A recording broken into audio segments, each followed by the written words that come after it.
Hola, ¿cómo están amigas y amigos? Esta es una nueva emisión de este programa especial de entrevistas de economía política a través del Facebook Live de Telesur y Nuestra América TV en simultáneo. En esta ocasión nos acompaña el economista y candidato a la presidencia por el Ecuador, Andrés Arauz. Muchas gracias, Andrés, por acompañarnos. Como ustedes saben, nosotros todos hemos sido testigos que hace unos días ha ocurrido un lawfare o guerra jurídica en Ecuador. Han inhabilitado al candidato Rafael Correa a la vicepresidencia que iba en binomio juntamente con Andrés Arauz, que va como candidato a la presidencia. Entonces, bueno, en medio de esta crisis que ya atravesamos por la pandemia, también hay una crisis institucional en el Ecuador. Yo te quería preguntar, Andrés, para empezar, ¿ustedes van a alegar esta sentencia judicial que inhabilita al expresidente Rafael Correa a postular a la vicepresidencia o simplemente ya como han visto que el Poder Judicial está tomado por el gobierno de Lenín Moreno, no van a dar más opción y van a buscar a otro candidato a la vicepresidencia? Mira, Verónica, primero un saludo a ti, a toda la audiencia de Nuestra América TV, a Telesur y a todos quienes conforman este gran equipo que hace que Nuestra América entera conozca la economía política de la región. Entrando en materia, lo que ha pasado en este juicio que le llamamos Express en contra de Rafael Correa ha sido increíble, ¿no?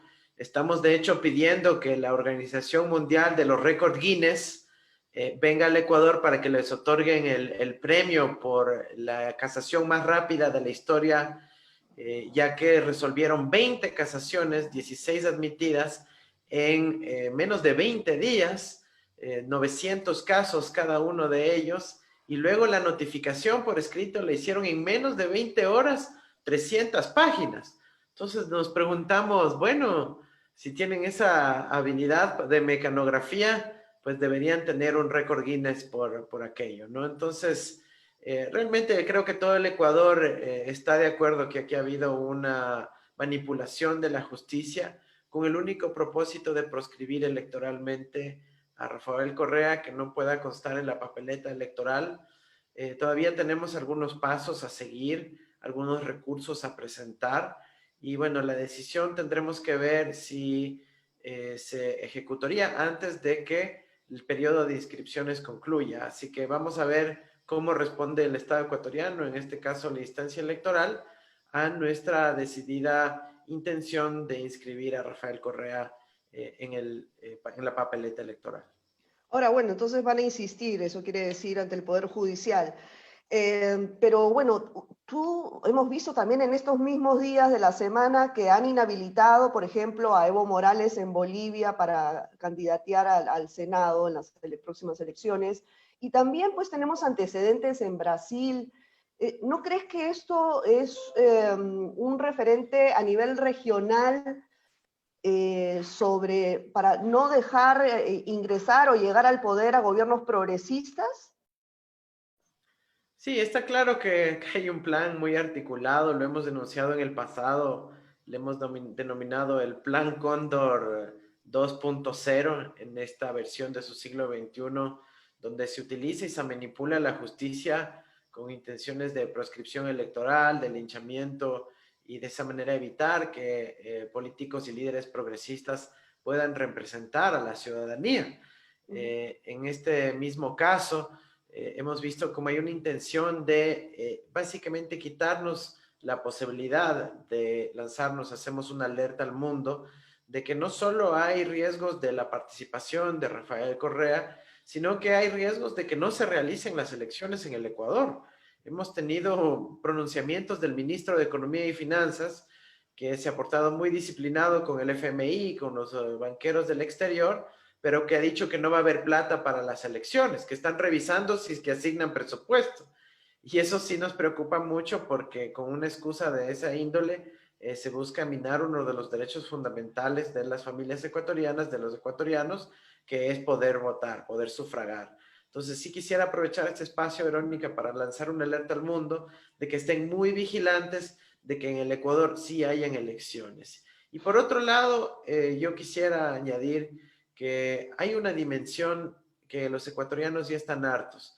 Ya estamos hartos de la trampa, del codazo. Queremos juego limpio. Nosotros queremos participar porque sabemos que jugamos con reglas bajo el juego limpio, con elecciones transparentes. Nosotros vamos a salir triunfantes en representación de este pueblo ecuatoriano. Ahora, justamente Rafael Correa hace unos días a través de las pantallas de Telesur fue entrevistado y bueno, te elogió muchísimo, dijo que eras uno de los jóvenes más brillantes que había podido conocer él, muy hábil, muy responsable, que estaba segurísimo que ibas a ganar las elecciones. Sin embargo, también eh, dejaba entrever que hay dos partidos de derecha que también están postulando que no te van a dejar asumir el mando. Eso respecto a justamente lo que dices que tú estás anunciando y advirtiendo al mundo que estén alertas para por si hay un fraude electoral o si simplemente no se realizan las elecciones.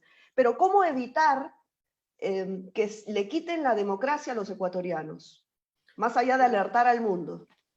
Lo más importante es que el pueblo ecuatoriano esté vigilante, ¿no? El pueblo ecuatoriano ahorita está de hecho vigilante, ha asumido una posición muy proactiva.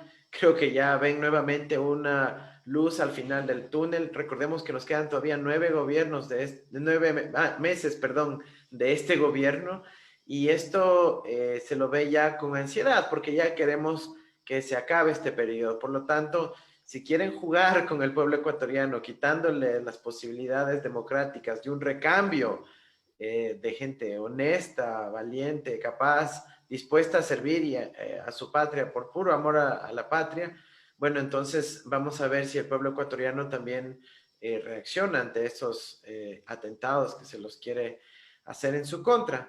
Pero yo creo que la gente ya no quiere más la trampa, este codazo, ya está buscando el juego limpio, así que confiamos en la voluntad del pueblo ecuatoriano de hacer, defender su voluntad, su derecho a sufragar y obviamente esa victoria popular del 7 de febrero del 2021.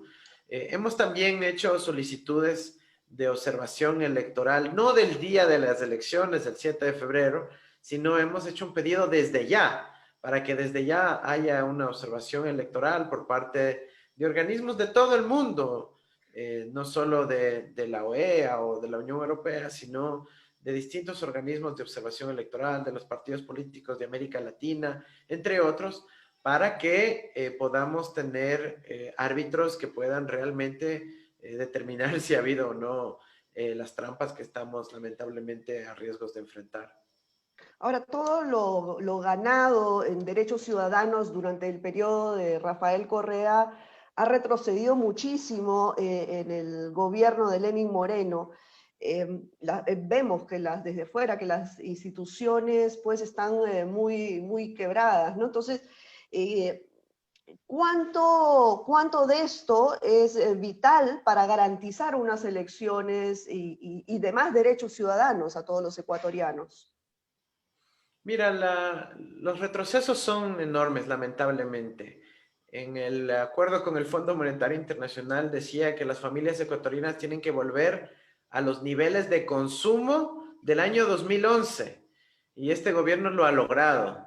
Ahora las familias ecuatorianas están consumiendo menos de la mitad de lo que consumían hace apenas 8 o 9 meses. Eso es un golpe durísimo al bolsillo, pero también a la alimentación inclusive de los ecuatorianos. Estamos muy preocupados por aquello y nuestra principal tarea será poder revertir este daño que se le ha hecho a las familias ecuatorianas. Nuestra prioridad absoluta, la prioridad única que tenemos en el corto plazo es recuperar la economía de las familias ecuatorianas, poner dinero en el bolsillo de las familias ecuatorianas para que puedan retomar sus niveles de consumo y a su vez reactivar el resto de la economía, del aparato productivo, del comercio y la gente pueda volver a tener algo de ingresos. Sabemos cómo hacerlo, lo hemos hecho en el pasado y creo que las familias están muy esperanzadas de que podamos lograr esta recuperación económica que pone en el centro a la familia, a la vida, y no a un poco de banqueros en el exterior, ¿no? Claro, bueno, ese es un gran reto que va a tener el próximo gobierno que esperamos sea liderado por ti. Pero justamente por el tema de la caída del petróleo, que ya parece que no va a subir más por este tema del cambio de energías limpias, Ecuador sabemos pues que es un país netamente productor de petróleo. Entonces, ¿hacia dónde dirigir las nuevas actividades o qué nuevas actividades económicas se deberían impulsar desde un eventual gobierno tuyo? Mira, nosotros vamos a impulsar y continuar impulsando la diversificación de nuestra economía.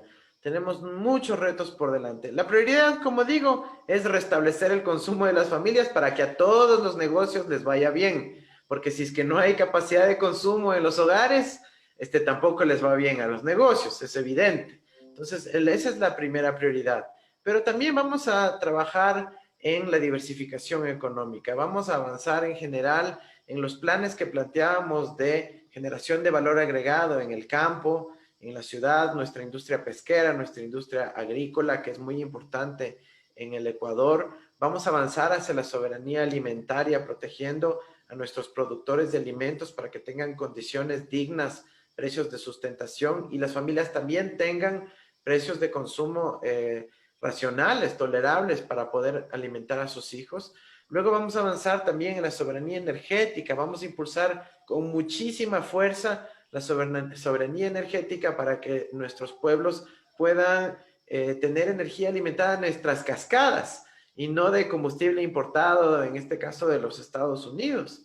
Y obviamente también la soberanía sanitaria es muy importante. Necesitamos construir capacidades propias en materia de salud sobre la base del desarrollo científico, pero también el reconocimiento de los conocimientos ancestrales para poder tener soberanía sanitaria. Y finalmente, las industrias básicas. Nosotros para el 2017 dejamos ya planificada la transformación económica del Ecuador con las industrias industrializantes, como la petroquímica, como la industria del acero, como la industria del aluminio, la refinación del cobre, que van a generar gran cantidad de oportunidades de trabajo y empleo en el Ecuador, y a eso vamos a reactivar en nuestro gobierno.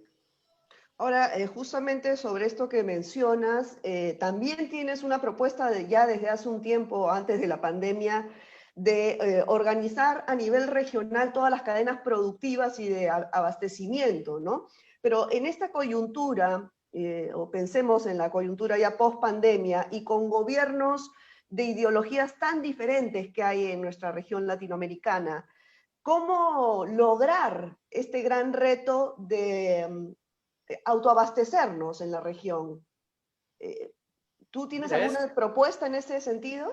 claro que sí, mira, ese es un planteamiento, un reto grande para nuestra región, pero nosotros creemos en la amistad de todos los pueblos del mundo. Y eso implica fomentar la integración regional indistintamente del signo ideológico que puede estar representado en tal o cual gobierno. Y eso implica poner como prioridad las necesidades de nuestros ciudadanos. ¿Quién va a decir, por ejemplo, que no es una prioridad en estos momentos la salud de los ciudadanos suramericanos, latinoamericanos? Y eso significa adquirir medicamentos, que los podemos hacer de forma colectiva, agrupada, sin importar el signo ideológico. Todos buscamos generar ahorros comprando de forma conjunta los medicamentos y no solo mejores precios, sino también condiciones de transferencia tecnológica para que una buena parte de esos medicamentos que adquirimos puedan ser producidos localmente, regionalmente, dentro de nuestra América Latina. Eso es un elemento que, por ejemplo, se puede avanzar indistintamente del signo ideológico. Y esta misma práctica podemos aplicarla también a elementos como compra de insumos agrícolas, de maquinaria y equipos que tenemos que adquirirla desafortunadamente por fuera de nuestra región, pero si logramos agregar esa demanda de forma colectiva, vamos a poder juntar esfuerzos y finalmente transferir las capacidades para que esos negocios empiecen a darse dentro de nuestra misma región. Así que oportunidades hay, los números están ahí, nos apoyan en esta lógica y es cuestión de implementar esa agenda superando las diferencias ideológicas que pudieran haber, primando el sentido común y la defensa de los intereses de nuestros ciudadanos. Ahora, la agenda se escucha maravillosa, ¿no? Tanto a nivel interno, a nivel de Ecuador, como a nivel regional, todas estas propuestas son buenísimas, pero ¿cómo ejecutarlas? ¿De dónde va a salir el financiamiento cuando, por ejemplo, Lenín Moreno va a salir dejando un Ecuador prácticamente en ruinas y totalmente endeudado con el FMI? ¿Cómo van a hacer para sacar el financiamiento y poder implementar todas esas grandes ideas? Mira, nosotros tenemos unas líneas muy claras. En el Ecuador, en el gobierno de Lenín Moreno, se perdonaron miles de millones de dólares en impuestos a las familias y a las empresas más ricas de este país. Nosotros no vamos a hacer ese tipo de políticas de entregar el dinero público a un puñado de familias y empresas. Nosotros vamos a hacer que todos contribuyan su parte. En el gobierno de la Revolución Ciudadana se triplicó la recaudación tributaria.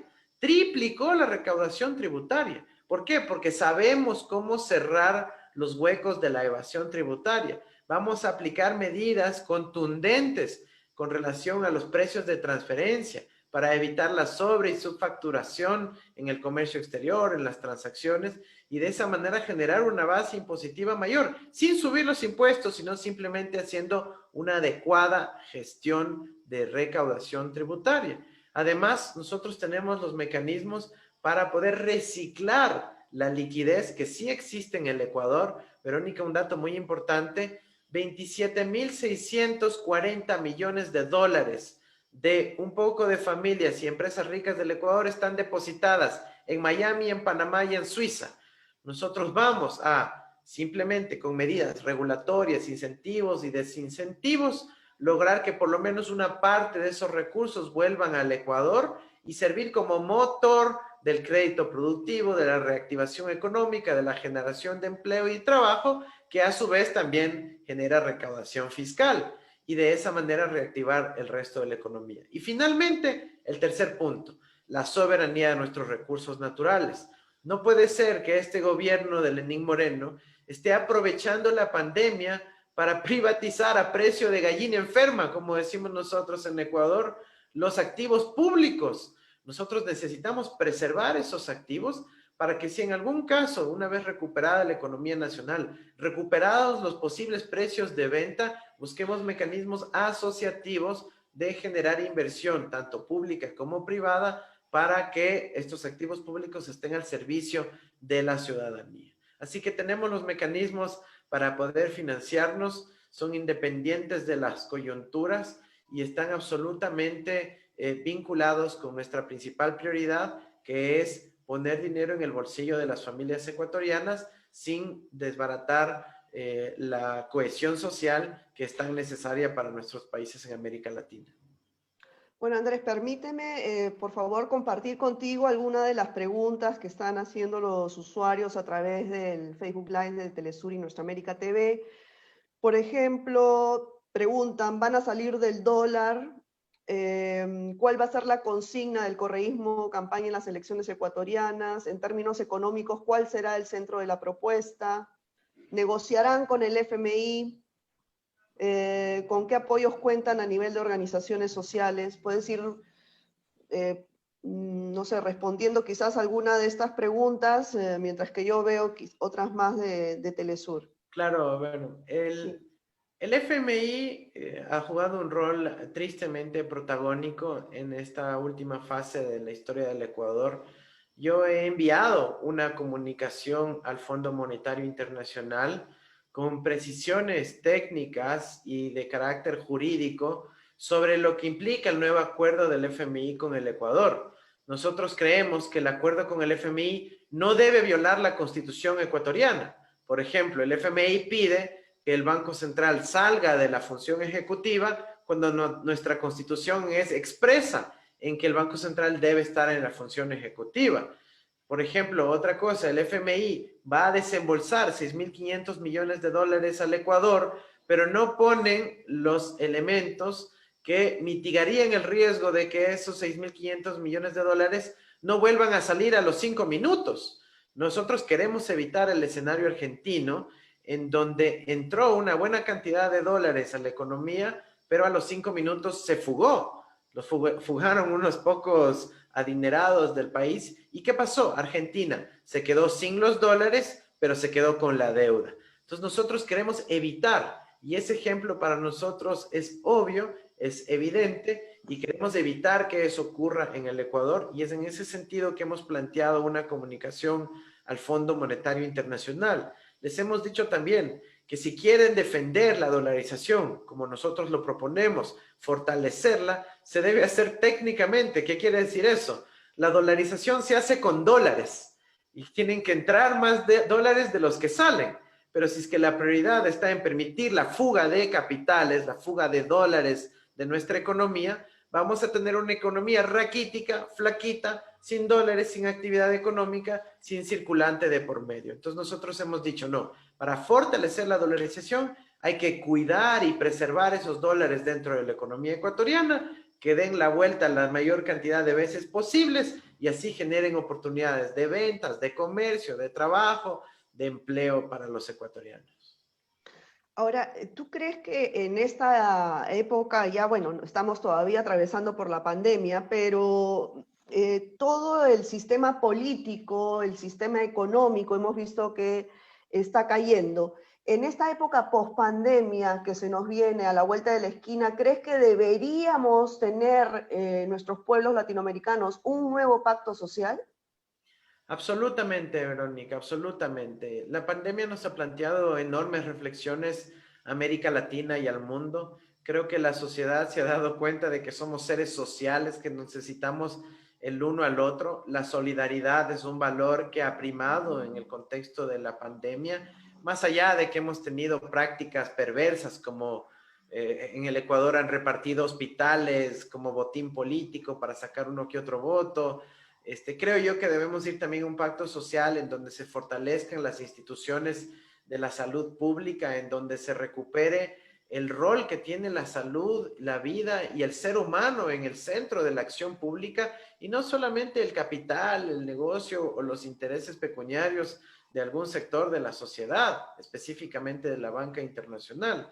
Así que nosotros creemos que ese pacto social se está configurando en nuestra región y en el mundo y aspiramos a poderlo implementar en nuestro gobierno. Yo creo que el pacto social debe contemplar dos cosas muy claras: poner la vida en el centro y el trabajo también en el centro de la actividad humana. ¿Qué quiere decir esto? Que hay mucho trabajo que quizás no es reconocido bajo las lógicas mercantiles, es decir, no es remunerado monetariamente, pero si la pandemia nos ha demostrado algo, es que hay harto trabajo incluso en el seno del hogar, en donde, por ejemplo, las madres ahora con la pandemia han asumido mucha mayor carga de trabajo, pero no es remunerado. ¿Qué significa? Que tenemos que poner al trabajo en todas sus formas en el centro de este pacto social: el trabajo del cuidado de la naturaleza, el trabajo del cuidado de los seres queridos, el trabajo de la economía de la creatividad, que tan importante ha sido en las economías digitales de la pandemia, y en el trabajo en la economía popular y solidaria, ¿no? Es el trabajo sobre todo en el campo que nos mantiene alimentados, que nos permanece seguir comiendo todos los días a pesar de las restricciones y de la lógica de la pandemia que nos obliga a estar en casa. Así que tenemos que reconocer estos valores máximos de la sociedad y ponerlos en el centro y a partir de ahí construir un sistema económico coherente con esos valores y principios. Y estos valores, principios, para que se puedan ejecutar, también tendríamos que hacer una reestructuración en el sistema tributario global, ¿no? Vemos que hay una campaña para cobrar impuestos a las grandes fortunas que todavía no se logra, pese que ya ha habido una carta pública de 80 billonarios, pero sin embargo no se ha logrado un consenso a nivel internacional. ¿Tú qué propondrías? Quizás crear algún sistema de administración tributaria internacional que no existe para poner este tipo de pautas cómo, por ejemplo, eliminar los paraísos fiscales. Hay toda una serie de vacíos que hay en este momento con una economía que está virando ya hacia todo, casi al 100% hacia lo digital. Entonces, nuestros países, sobre todo en Latinoamérica, se han quedado en la época de la carreta cobrando tributos a los locales físicos, a las empresas físicas, ¿no? ¿No crees que es urgente una reestructuración en ese sentido también para poder lograr beneficio para toda la población? Claro que sí, mira, hay toda una agenda denominada la Agenda de Addis Abeba, en donde se buscaba ponerle un freno a los paraísos fiscales que extraen dinero, liquidez de las familias ecuatorianas, de la economía nacional. Hay que trabajar muchísimo en esa dirección, tanto nacional como regional, como mundialmente. Tenemos que trabajar también en una política de mitigar estos precios de transferencia que ya mencioné antes. Vamos hacia unos impuestos, hacia la economía digital, en coordinación con los esquemas multilaterales que se están dialogando a nivel planetario, pero también tenemos que lograr una cosa muy importante para los países del sur. Nosotros vamos a ser los voceros de los derechos especiales de giro, ese instrumento monetario que fue creado en 1969 y que aspiramos que en este contexto de la pandemia se reparte equitativamente a todos los países del mundo, incluyendo obviamente al Ecuador, con el que nuestro país se beneficiaría sin deuda de al menos de 4.000 millones de dólares. Estamos aspirando que esto pueda materializarse en el seno de la Asamblea General del FMI, es decir, los 190 países que participan apoyen, y obviamente también en las instancias del gobierno de Estados Unidos, que tiene el mayor poder de voto en ese organismo. Así que tenemos una agenda sólida a nivel internacional de trabajo conjunto para el intercambio de información tributaria, el intercambio de información financiera, la nueva regulación a los flujos financieros ilícitos, y todo este paquete, digamos, será parte de nuestra política pública, tanto a nivel nacional como a nivel internacional. Bueno, muchísimas gracias, Andrés, por tu tiempo, por tu participación, esclarecernos algunos puntos. Y bueno, te deseamos toda la suerte a ti, al binomio junto al expresidente Rafael Correa, y seguimos en contacto en estos días, en estos tiempos, para ver cualquier novedad al frente. Muchísimas gracias, Verónica. Gracias a Nuestra América TV y a Telesur. Un abrazo. Chao, un abrazo, gracias. Bueno, amigos, gracias también por acompañarnos con nosotros. Hasta una próxima oportunidad. Cuídense mucho.